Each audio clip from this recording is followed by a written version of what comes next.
복음서를 읽다 보면요, 예수님께서 가끔 동문서답하듯이 말씀하실 때가 있어요.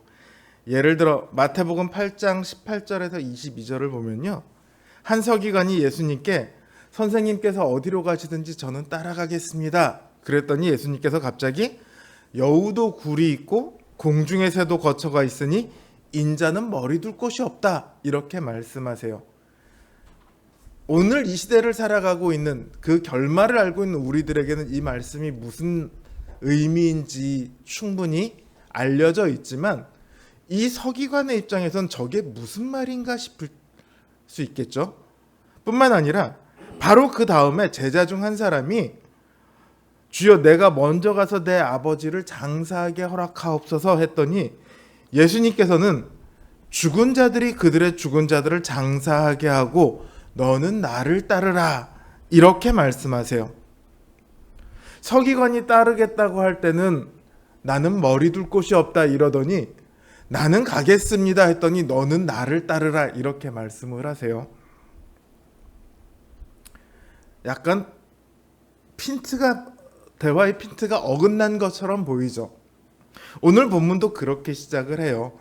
명절에 예배하러 예루살렘에 올라온 헬라인 몇이 예수님의 제자인 빌립에게 가서 예수님을 만나고 싶다고 말을 합니다.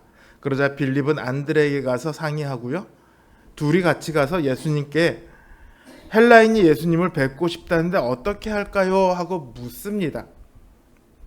그럼 예수님은 어떤 대답을 하셔야 되죠?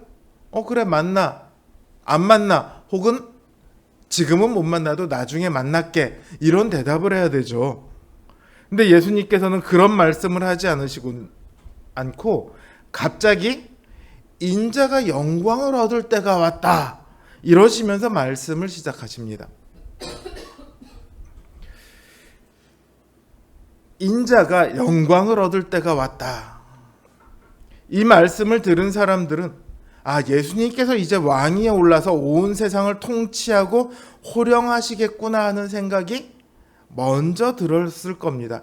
왜냐하면 바로 전에 예수님께서 이스라엘의 왕으로 예루살렘에 입성하셨잖아요. 모든 사람들이 호산나 다윗의 자손이야 하며 예수님을 자신들의 왕으로 맞아들였단 말이에요.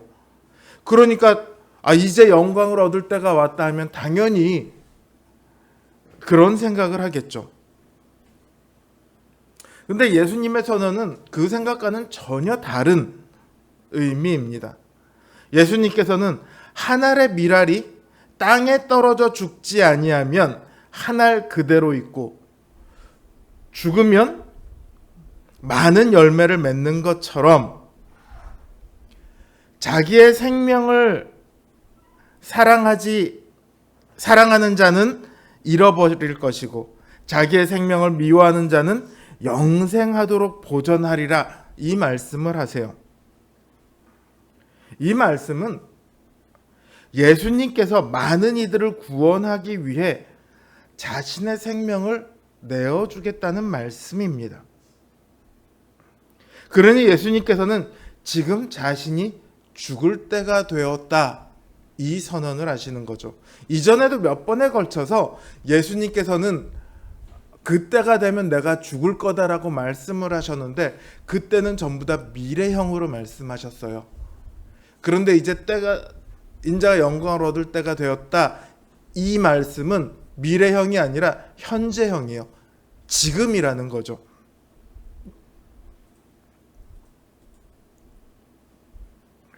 밀알은요, 그것도 단 한 알의 밀알은 그 자체로는 아무런 힘도 없고 쓸모도 없습니다.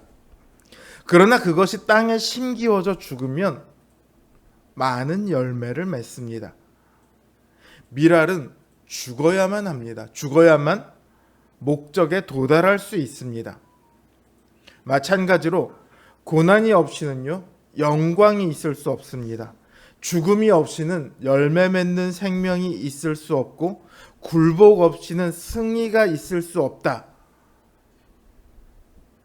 이게 예수님께서 우리에게 보여주시는 그 구원의 놀라운 영적인 진리입니다. 굴복하는 게 승리가 되며 죽는 게 생명이 되며 고난이 영광이 되는 이 이상한 말도 안 되는 그 진리를 예수님께서는 직접 보여주고 계세요. 예수님께서는 왕으로 죽으실 겁니다. 그러나 그 죽으심은 그 백성들을 구원하시기 위함이죠. 자신의 생명을 내어주어 백성들의 생명을 얻고자 하심입니다. 그러므로 예수님께서 말씀하신 그 인자가 영광을 얻을 때란 예수님 자신을 위한 때가 아니죠. 만약에 예수님 자신의 영광을 위한 것이었다면요, 예수님께서 굳이 이 땅에 오시지 않으셨어도, 이 땅에 오셔서 죽지 않으셨어도 이미 그 영광이 충만합니다. 더 이상 무언가를 해서 영광을 얻으실 이유가 없으십니다. 예수님께서 이 땅에 오셨고 죽으시는 것은 모두가 다 우리를 위한 것입니다. 예수님이 죽으셔야 하는 그 때는 우리를 위한 때인 거죠. 이처럼 예수님의 죽으심은 그 목적이 명확합니다.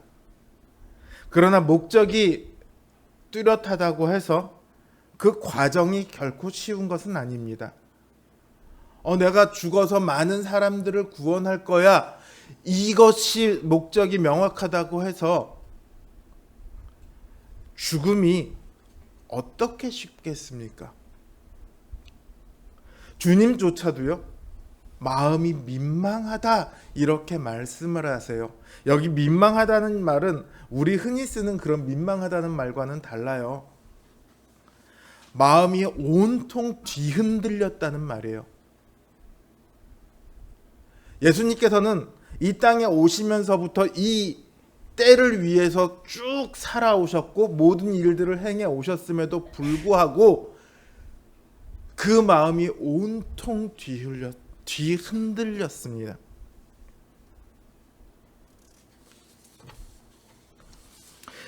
그럼에도 주님께서는 이렇게 기도하십니다. 아버지여, 나를 구원하여 이 때를 면하게 하여 주옵소서. 그러나 내가 이 때를 위하여, 이를 위하여 이 때에 왔나이다. 아버지여, 아버지의 이름을 영광스럽게 하옵소서. 이 기도가 누구를 위한 기도 같습니까? 예수님 자신을 위한 기도 같습니까? 아니면 아버지를 위한 기도 같습니까? 하나님께서 이 기도에 응답하세요. 내가 이미 영광스럽게 하였고 또다시 영광스럽게 하리라. 이 소리가 하늘에서 울리니까 사람들이 천둥 소리인가? 혹은 천사들이 무슨 소리를 말하나? 이러고 웅성웅성거립니다. 그때 주님께서 말씀하시죠. 이 소리가 난 것은 나를 위한 것이 아니요 너희를 위한 것이니라. 왜 너희를 위한 소리입니까? 주님의 기도에 이은 하나님의 응답은 예수님의 죽으심에 대한 확답입니다. 예수님의 가시는 길이 옳다는 확신입니다.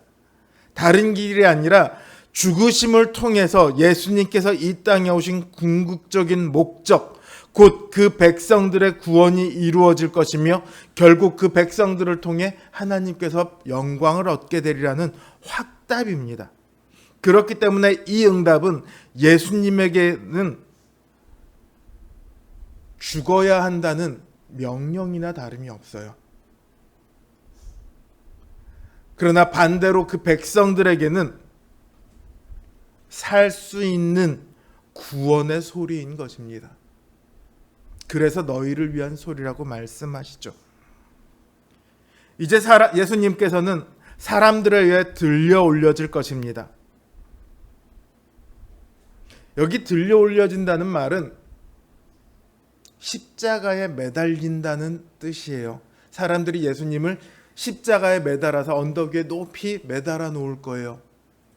그러나 동시에요, 이 단어는요, 하나님께서 예수님을 들어 올리신다는 그 의미도 같이 포함하고 있습니다.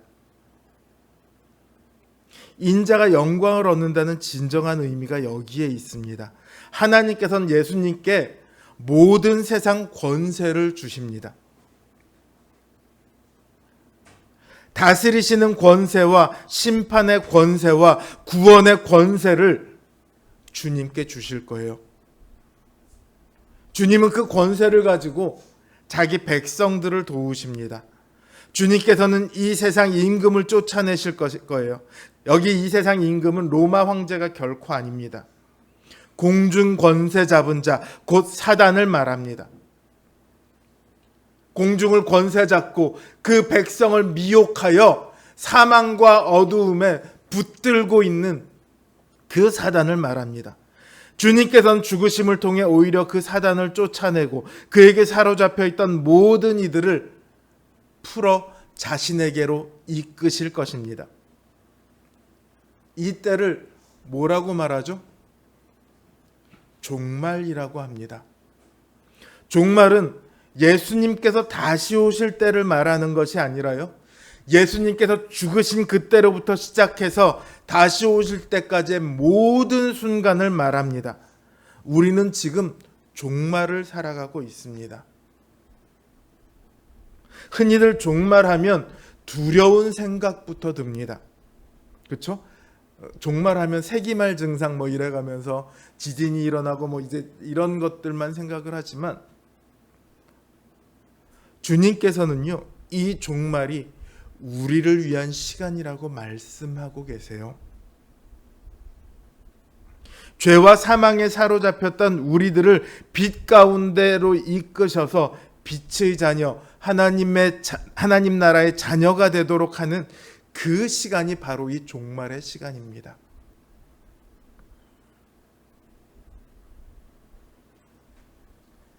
이 주님의 말씀은요, 헬라인들의 요청으로부터 시작되었습니다. 동문서답처럼 보일 수 있습니다. 만나 주시겠습니까 했는데 때가 왔도다 뭐 이렇게 해서 인자가 들릴 것까지 말씀하세요. 그런데 사실은요, 이 말씀은 헬라인들의 요청에 대한 가장 정확한 대답입니다. 헬라인들이 예수님을 보면 무슨 말을 하겠습니까? 왜 예수님을 만나기를 원했습니까? 무슨 팬이 연예인 보듯이 사인 한번 받으려고 예수님 뵙게 해주세요 그랬을까요?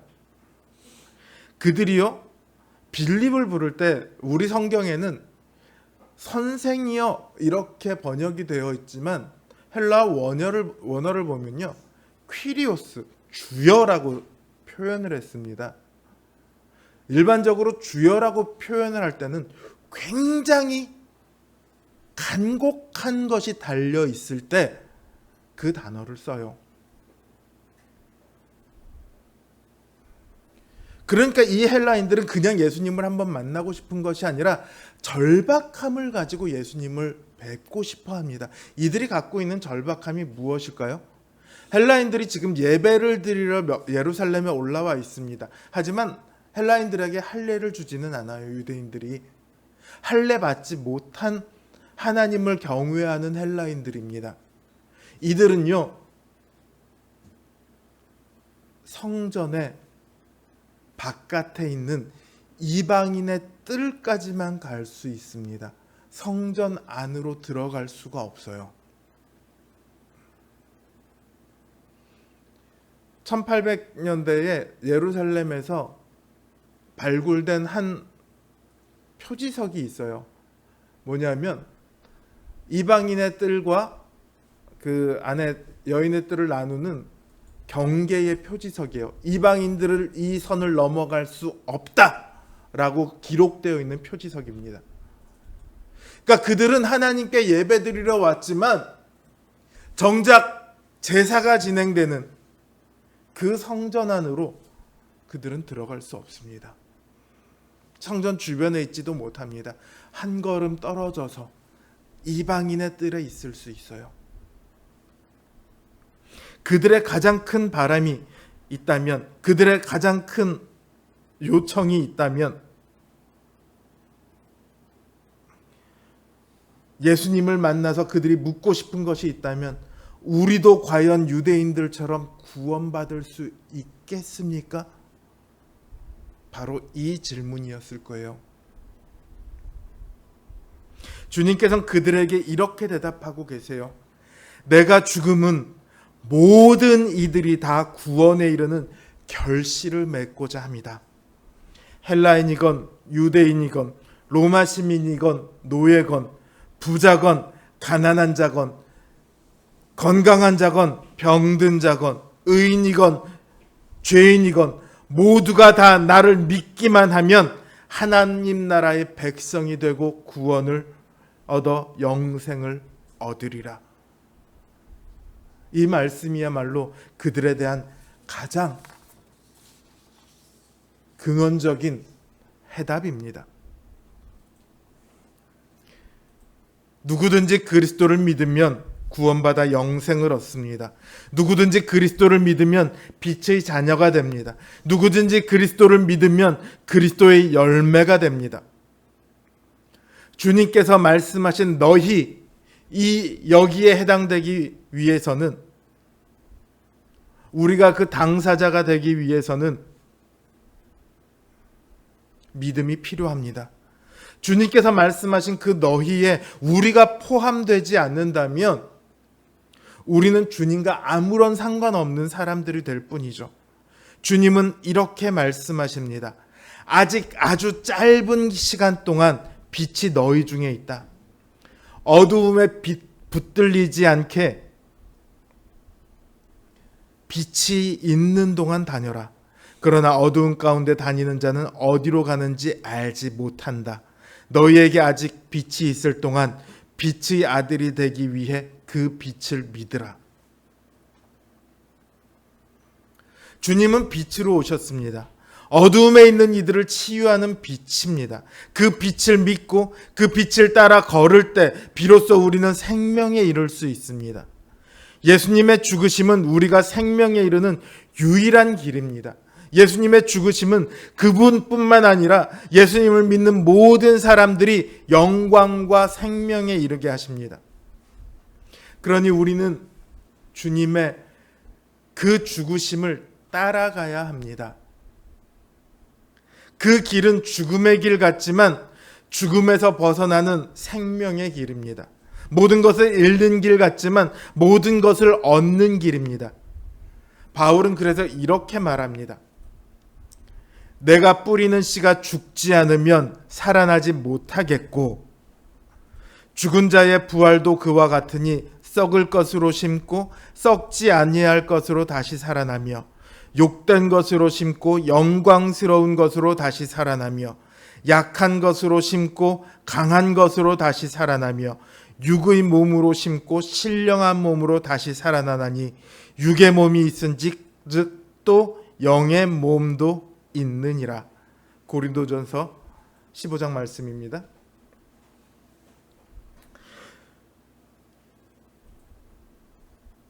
바울의 말처럼 우리는 육의 몸을 심어야 합니다. 여기 심는다는 말이 뭡니까? 아까 한 알의 밀알이 심어져야 한다고 하셨던 것처럼 죽는 거예요. 내 육의 몸이 죽어야 내 영의 몸이 살아납니다. 주님을 따르는 길은 그래서 결코 쉬운 길이 아닙니다. 주님조차도 그 길을 가면서 마음이 흔들리지 않았습니까? 우리에겐 더더욱 어려운 길입니다. 그 길에는 주님께서 당하셨던 고통과 고난이 잔뜩 들어 있습니다. 주님께서 하셨듯이 자신을 죽여야 하는 길입니다.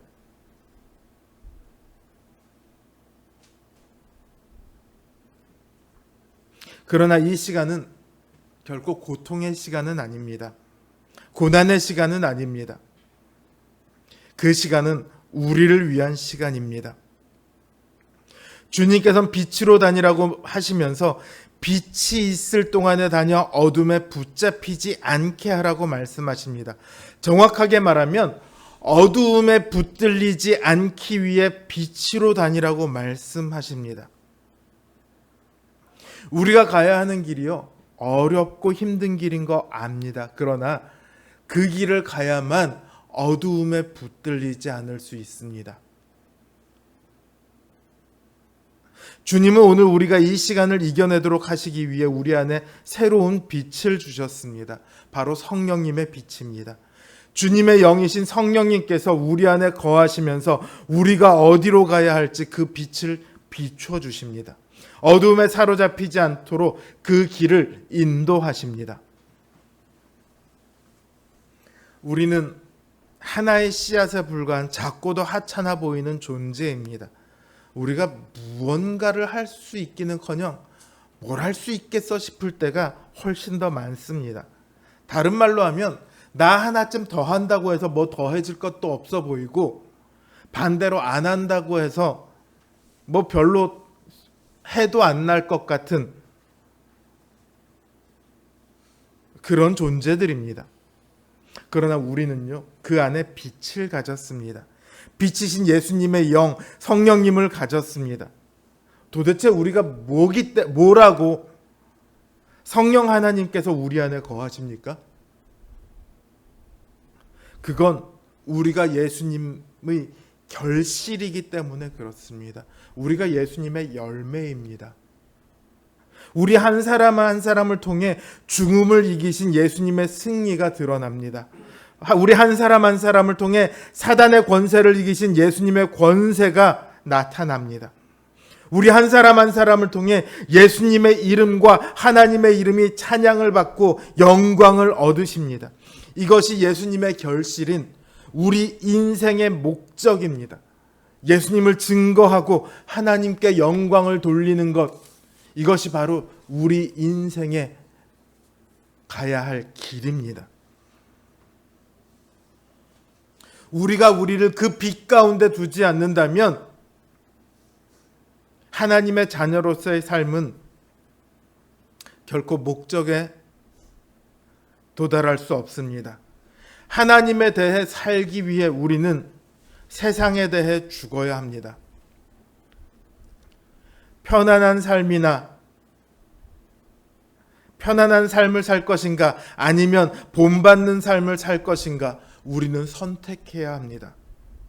자신을 섬길 것인가, 그리스도를 섬길 것인가, 스스로를 기쁘게 할 것인가, 아니면 하나님으로부터 인정받고 영광스럽게 될까를 선택해야 합니다. 그 선택에 따라 우리 인생의 열매가 달라집니다. 빈곤함과 풍성함, 생명을 잃는 것과 얻는 것이 우리 선택에 의해 결정됩니다. 만일 우리가 편안한 생활을 추구한다면 우리는 우리 자신의 계획과 소원, 우리의 삶을 지켜나가겠죠. 그러면 씨는 심기지 않을 겁니다. 아무런 결실이 없다는 뜻이죠. 그러나 만일 우리가 하나님께 우리를 드려 우리를 심으시도록 맡긴다면 우리는 결코 혼자가 되지 않을 것이며 하나님의 영광을 위해 열매를 맺는 영광스러운 삶이 될 것입니다. 그러니 예수님을 따르기 위해서 우리는 우리 생활의 모든 전반을 바꿔야만 합니다. 우리의 목표, 우리의 관심사, 우리의 취미, 우리의 습관, 모든 것을 바꿔야 합니다. 우리 삶에서 무엇이 우선이고 무엇이 중요한가, 이것들이 모조리 다 바뀌어야 합니다.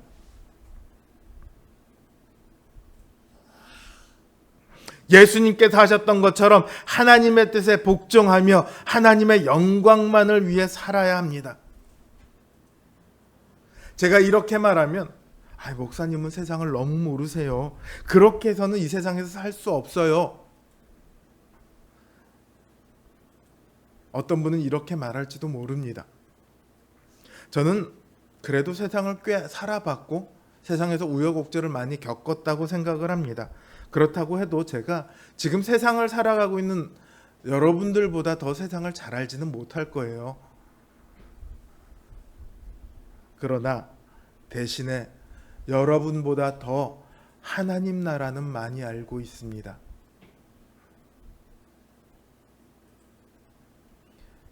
예수님을 따르지 않고서는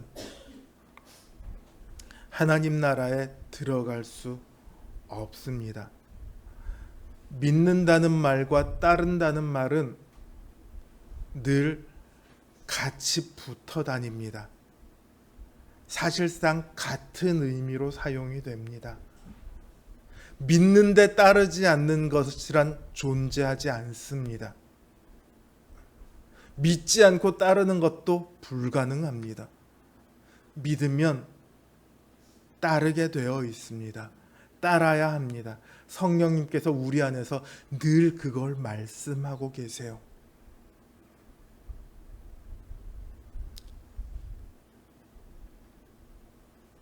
이 앞에 놓인 이 성찬의 빵과 포도주를 보십시오. 이것은 우리를 위해 가신 주님의 길을 우리에게 말해줍니다. 우리더러 그 길을 가라고 말해줍니다. 또 이 성찬 가운데 임하시는 성령님께서 우리가 그 길을 갈 수 있도록 우리에게 믿음과 능력을 북돋아 주십니다. 그 성령의 인도에 순종하십시오. 이제 성찬을 거행하겠습니다. 이 성찬 가운데 우리를 위해 죽음의 길을 가신 예수님의 은혜와 사랑을, 그리고 우리가 걸어야 할 그 빛의 길을 깨닫고 믿고 결단하는 역사가 있기를 주님의 이름으로 기원합니다.